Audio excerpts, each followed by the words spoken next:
யோபுவின் பிரதியுத்தரம். அதிகாரம் 23. யோபு பிரதியுத்தரமாக: இன்றைய தினமும் என் அங்கலாய்ப்பு முரண்டுத்தனமாக எண்ணப்படுகிறது. என் தவிப்பை பார்க்கிலும் என் வாதை கடினமானது. நான் அவரை எங்கே கண்டு சந்திக்கலாம் என்பதை அறிந்தால் நலமாயிருக்கும். அப்பொழுது நான் அவர் ஆசனத்துக்கு முன்பாக வந்து சேர்ந்து என் நியாயத்தை அவருக்கு முன்பாக வரிசையாய் வைத்து காரியத்தை ரூபிக்கும் வார்த்தைகளால் என் வாயை நிரப்புவேன். அவருடைய மறுமொழிகளை நான் அறிந்து அவர் எனக்கு சொல்வதை உணர்ந்து கொள்ளுவேன். அவர் தம்முடைய மகா வல்லமையின்படியே என்னோட வழக்காடுவாரோ? அவர் அப்படி செய்யாமல் என்மேல் தயை வைப்பார். அங்கே சன்மார்க்கன் அவரோட வழக்காடலாம்.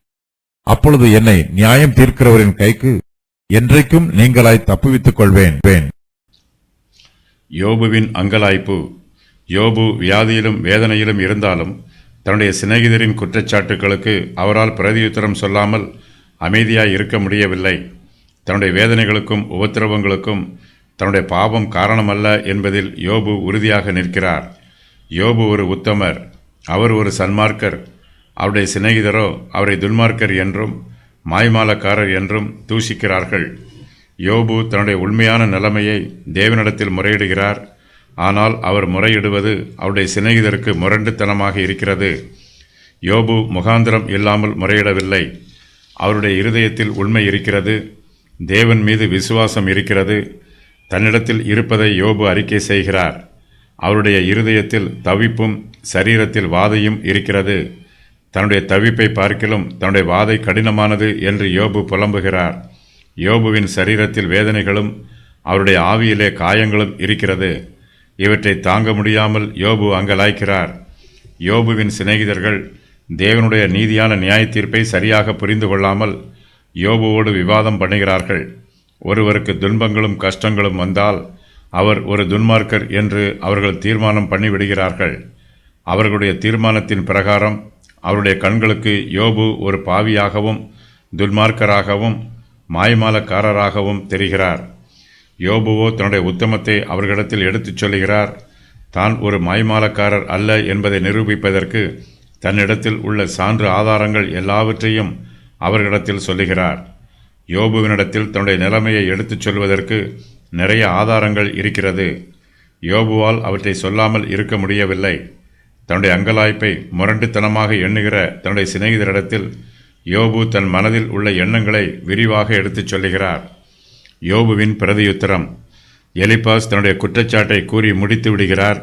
தன்னுடைய பாவங்களில் இருந்து யோபு மனந்திருந்த வேண்டும் என்று ஆலோசனை சொல்லுகிறார். இதற்கு யோபுவின் பிரதியுத்தர விவரம் வருமாறு: என்னுடைய நியாயத்தை தேவனுக்கு முன்பாக வரிசையாக வைப்பேன். தேவன் எனக்கு தயை வைப்பார். தேவனுக்கு முன்பாக என்னுடைய வழக்கை கூறுவதற்கு தேவனை தேடுவேன். நான் குற்றமற்றவன். தேவனுடைய வழிகள் திரும்பாதவை. துன்மார்க்கருடைய பாவம் என்னிடத்தில் காணப்படவில்லை. யோபுவின் அங்கலாய்ப்பு. என் அங்கலாய்ப்பு முரண்டுத்தனமாக எண்ணப்படுகிறது. என் தவிப்பை பார்க்கிலும் என் வாதை கடினமானது. நான் அவரை எங்கே கண்டு சந்திக்கலாம் என்பதை அறிந்தால் நலமாயிருக்கும். நான் அவர் ஆசனத்துக்கு முன்பாக வந்து சேருவேன். என் நியாயத்தை அவருக்கு முன்பாக வரிசையாய் வைப்பேன்.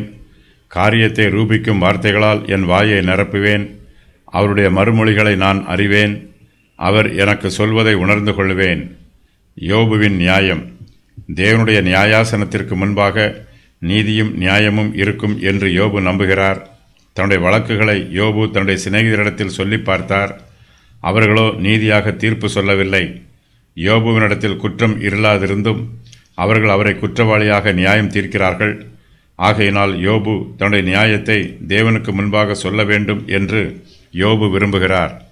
தேவன் எங்கே இருக்கிறார் என்பதை யோபுவால் கண்டுபிடிக்க முடியவில்லை. நான் தேவனை எங்கே கண்டு சந்திக்கலாம் என்பதை அறிந்தால் நலமாயிருக்கும் என்று யோபு சொல்லுகிறார். யோபுவின் ஆத்துமா தேவனை தேடி பெருமூச்சு விடுகிறது. அவர் தேவனிடத்தில் பயபக்தியாயிருக்கிறார். தன்னுடைய பாவம் தேவனுடைய சமூகத்தில் இருந்து தன்னை பிரித்து விட்டதோ என்னும் கவலை அவருடைய இருதயத்தில் இருக்கிறது. தேவனுடைய கிருபையும் சிலாக்கியமும் தனக்கு கிடைக்காமல் போய்விடுமோ என்றும் யோபு வேதனைப்படுகிறார். தேவன் எங்கே இருக்கிறார் என்பதை கண்டுபிடித்தால் யோபு அங்கே அவரை கண்டு சந்திக்கலாம் என்று விரும்புகிறார். அப்பொழுது யோபு தேவனுடைய ஆசனத்திற்கு முன்பாக வந்து சேர்ந்து தன்னுடைய நியாயத்தை அவருக்கு முன்பாக வரிசையாக எடுத்துச் சொல்ல வேண்டும் என்று விரும்புகிறார். தேவனிடத்தில் தன்னுடைய காரியத்தை நிரூபிக்க வேண்டும். தன்னிடத்தில் அக்கிரமம் இல்லை என்பதை தேவனுக்கு முன்பாக அறிக்கை செய்ய வேண்டும். இதற்காக காரியத்தை ரூபுக்கும் வார்த்தைகளால் என் வாயை நிரப்புவேன் என்று யோபு சொல்லுகிறார். தேவனுடைய நியாயாசனத்திற்கு முன்பாக யோபுவின் வழக்கு நீதியாய் விசாரிக்கப்படும்.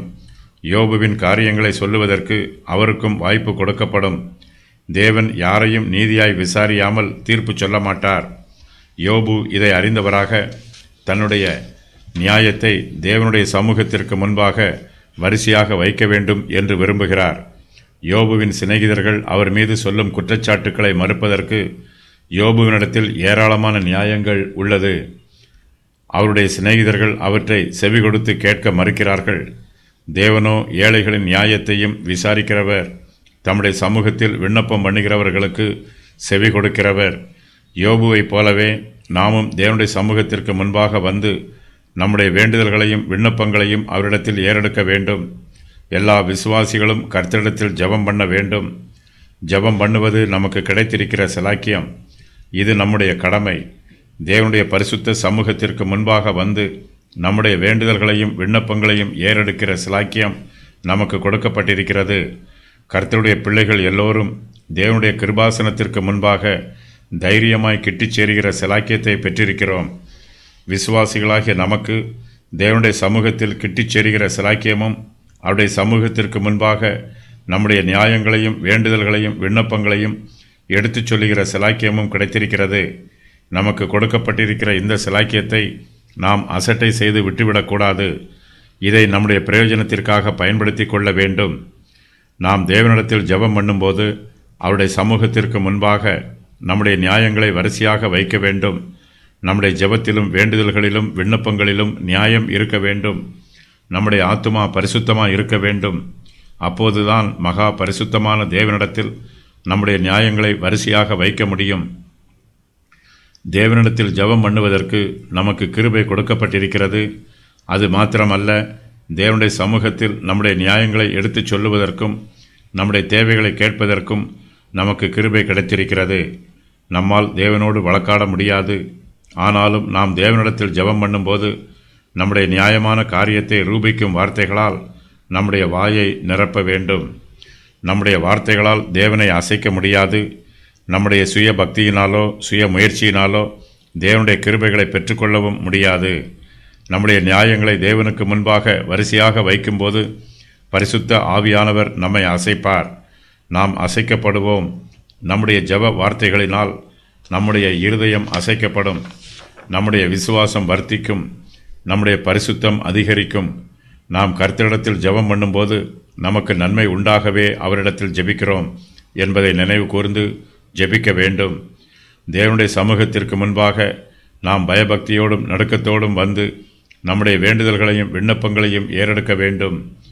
தேவனுடைய தீர்ப்பு தனக்கு சாதகமாக இருக்கும் என்று யோபு நம்புகிறார். தன்னுடைய ஜெபத்திற்கு தேவன் கொடுக்கப் போகிற மறுமொழிகளை கேட்க வேண்டும் என்று யோபு ஆவலாய் காத்து கொண்டிருக்கிறார். அவருடைய மறுமொழிகளை நான் அறிந்து அவர் எனக்கு சொல்வதை உணர்ந்து கொள்வேன் என்று யோபு சொல்லுகிறார். யோபுவின் இருதயத்தில் இருக்கும் சிந்தனையே நம்மிடத்திலும் காணப்பட வேண்டும். நம்மிடத்திலும் ஏராளமான வழக்குகள் இருக்கலாம். நம்முடைய இருதயத்தில் பிரச்சனைகளும் குழப்பங்களும் இருக்கலாம். நமக்கும் மற்றவர்களுக்கும் வழக்குகள் இருக்கலாம். தேவனுடைய வார்த்தையே நம்முடைய பல பிரச்சனைகளையும் வழக்குகளையும் தீர்க்கிற நியாய தீர்ப்பாய் இருக்க வேண்டும். தேவன் என்ன சொல்கிறார் என்பதை நாம் கவனித்து கேட்க வேண்டும். அவருடைய மறுமொழிகளை நாம் அறிந்து கொள்ள வேண்டும். அதுவே தேவனுடைய நியாயதியான தீர்ப்பு என்பதை நாம் புரிந்து கொள்ள வேண்டும். தேவனுடைய தீர்ப்பு நீதியானது. அதுவே நித்தியமானது. நம்முடைய பிரச்சனைகள் தீர வேண்டும் என்றால் தேவனுடைய வார்த்தைகளை கேட்டு அதை புரிந்து கொண்டு அதற்கு கீழ்ப்படிவதை தவிர வேறு வழி எதுவும் இல்லை. தேவனுடைய மகா வல்லமை. தேவன் தன்மேல் தயை வைப்பார் என்று யோபு நம்பிக்கையோடு இருக்கிறார். தேவனுடைய கிருபையையும் இரக்கத்தையும் தியானித்து யோபு தன்னைத்தானே தேற்றிக் கொள்கிறார். தேவன் மகா வல்லமையுடையவர். ஆனாலும் அவர் தன்னோடு வழக்காடும் போது தம்முடைய மகா வல்லமையின்படி வழக்காட மாட்டார் என்று யோபு நம்புகிறார். இருதயத்தில் பெருமை உள்ளவர்களோடும் துணிகரமாய் பாவம் செய்கிறவர்களோடும் தேவன் தம்முடைய மகா வல்லமையின்படியே வழக்காடுவார். தம்முடைய பரிசுத்தவான்கள் மீதோ தேவன் தயவு காண்பிப்பார். கர்த்தருடைய பரிசுத்தவான்கள் தேவனையே சார்ந்து ஜீவிக்கிறார்கள். தேவனே தங்களுடைய பலன் என்று விசுவாசித்து தேவனுடைய கிருபையையும் இரக்கத்தையும் நம்பி ஜீவிக்கிறார்கள். தேவனிடத்திலிருந்து தங்கள் பலத்தை பெற்றுக்கொள்கிறார்கள். கர்த்தருடைய பிள்ளைகள் தேவனோடு போராடினாலும் தேவனே அவர்களுக்கு போராடும் பலத்தை கொடுக்கிறவர். தேவன் தம்முடைய ஜனங்களுக்கு பலனையும் சத்துவத்தையும் அருளுகிறவர். யாக்கோபு தன் தாயின் கற்பத்திலே தன் சகோதரனுடைய குதிங்காலை பிடித்தார். அவர் தன் பலத்தினால் தேவனோடு போராடினார். ஓசியா 12:3. ஆதி முதலாய் இருக்கிற வானாதி வானங்களின் மேல் எழுந்தருளி இருக்கிறவரை பாடுங்கள். இதோ தமது சத்தத்தை பலத்த சத்தமாய் முழங்க பண்ணுகிறார். தேவனுடைய வல்லமையை பிரசித்தப்படுத்துங்கள். அவருடைய மகிமை இஸ்ரவேலின் மேலும் அவருடைய வல்லமை மேக மண்டலங்கள் மேலும் உள்ளது. தேவனே, உமது பரிசுத்த ஸ்தலங்களில் இருந்து பயங்கரமாய் விளங்குகிறீர். இஸ்ரவேலின் தேவன் தம்முடைய ஜனங்களுக்கு பலனையும் சத்துவத்தையும் அருளுகிறவர். தேவனுக்கு ஸ்தோத்திரம் உண்டாவதாக என்று சங்கீதக்காரர் சொல்லுகிறார். சங்கீதம் 68:33 முதல் 35 வரை. பரலோகத்தில் உள்ள தேவனுடைய நியாயாசனத்தில் நீதிபரராகிய தேவன் நியாயாதிபதியாய் அமர்ந்திருக்கிறார். தேவனுடைய நியாய தீர்ப்பே முடிவானது. தேவன் தீர்ப்பு சொன்ன பின்பு அந்த தீர்ப்பை மறுபரிசீலனை செய்வதற்கு வாய்ப்பு இல்லை. தீர்ப்பு சொல்லப்படுவதற்கு முன்பாக தேவன் எல்லோருடைய நியாயங்களையும் கேட்டு விசாரிப்பார். அங்கே சன்மார்க்கன் தேவனுடைய வழக்காடலாம். யோபு ஒரு சன்மார்க்கன். தன்னுடைய உத்தமத்தையும் நியாயத்தையும் தேவனுடைய நியாயாசனத்திற்கு முன்பாக வரிசையாக வைக்கும் சிலாக்கியம் யோபுவுக்கும் கிடைக்கும். நாம் இந்த பூமியில் இருக்கும்போது சன்மார்க்கருக்கும் துன்மார்க்கருக்கும் துன்பம் உண்டாகிறது. தேவன் இப்பிரபஞ்சத்தில் நீதிமான்களையும் தண்டிக்கிறார். யோபு ஒரு நீதிமான். அவரும் வியாதியையும் வேதனையையும் அனுபவிக்கிறார். நாம் இப்பிரபஞ்சத்தில் தேவனுடைய தண்டனையை பெற்றுக்கொள்ளும் போது நம்மால் அந்த தண்டனைக்கு விரோதமாக தேவனிடத்தில் வழக்காட முடியாது. நம்மிடத்தில் உத்தமம் இருந்தாலும் நீதியும் நியாயமும் பரிசுத்தமும் இருந்தாலும் நம்முடைய நற்குணங்கள் நமக்கு வரப்போகிற வேதனைகளையும் துன்பங்களையும் தடுத்து நிறுத்துகிற வேலியாக இருக்காது. ஒரு மனுஷனுக்கு வேதனையும் துன்பமும் வருவதனால் அவனை துன்மார்க்கன் என்று நாம் நியாயம் தீர்க்கக்கூடாது. இப்பிரபஞ்சத்தில் நல்லவர்களுக்கும் தீயவர்களுக்கும் துன்பம் வரும். மனுஷருக்கு வெளிப்படையாக நேரிடும் காரியங்களை வைத்து அவர்களுடைய இருதயத்தின் சுபாவங்களை நாம் புரிந்து கொள்ள முடியாது. ஆனால் பரலோகத்திலோ தேவன் தம்முடைய நியாயாசனத்திற்கு முன்பாக நீதிமான்களுக்கும் துன்மார்க்கருக்கும் இடையே வித்தியாசம் காண்பார். நல்லவர்களையும் தீயவர்களையும் வெவ்வேறாக பிரிப்பார். யோபுவின் சிநேகிதர் இந்த பிரபஞ்சத்தில் அவரை ஒரு துன்மார்க்கர் என்றும் மாய்மாலக்காரர் என்றும் நியாயம் தீர்க்கிறார்கள். பரலோகத்தில் தேவனே நீதியான நியாயாதிபதியாய் இருக்கிறார். அங்கு அவர் மாத்திரமே நியாய தீர்ப்பு செய்வார். அப்பொழுது யோபு இந்த பூமியில் தன்னை நியாயம் தீர்க்கிற தன்னுடைய சிநேகிதரின் கைக்கு என்றென்றைக்கும் நீங்களாய் தப்பித்துக் கொள்வார். யோபு தேவனுடைய நியாய தீர்ப்பு நாளுக்காக ஆவலாய் காத்து கொண்டிருக்கிறார். இந்த பிரபஞ்சத்தில் தனக்கு நியாயம் கிடைக்காது என்று யோபு முடிவு பண்ணிவிட்டார். நம்முடைய வழக்குகளை நாம் தேவனிடத்தில் ஒப்புக் கொடுக்க வேண்டும். தேவனே நம்மை ஆளுகை செய்கிறவர். அவரே நம்முடைய எஜமான். தேவன் நம்முடைய நியாயாதிபதியாய் இருக்கும்போது நமக்கு நீதியான தீர்ப்பு கிடைக்கும். கர்த்தருக்கு பயந்து ஜீவிக்கிறவர்கள் தேவனுடைய நியாய தீர்ப்புக்காக பயப்பட மாட்டார்கள். அவருடைய நீதிக்கு பயந்து ஓடி ஒளிந்து கொள்ள மாட்டார்கள். தேவனுடைய கிருபையையும் இரக்கத்தையும் தேடி அவரிடத்தில் ஓடி வருவார்கள். தேவன் கிருபை உள்ளவர், அவர் நீதியும் உள்ளவர். கர்த்தருடைய பிள்ளைகள் தேவனை பற்றிய இவ்விரண்டு சத்தியங்களையும் தங்களுடைய இருதயத்தில் தியானித்து தாங்கள் இந்த பிரபஞ்சத்தில் ஜீவிக்கும் காலம் வரையிலும் கர்த்தருக்கு பயந்து பயபக்தியோடும் பரிசுத்தத்தோடும் ஜீவிக்க வேண்டும். கர்த்தர் நீதியாய் நியாயம் விசாரிப்பார் என்று யோபு நம்புகிறார். தன்னை கர்த்தர் தண்டனையில் இருந்து தப்புவிப்பார்.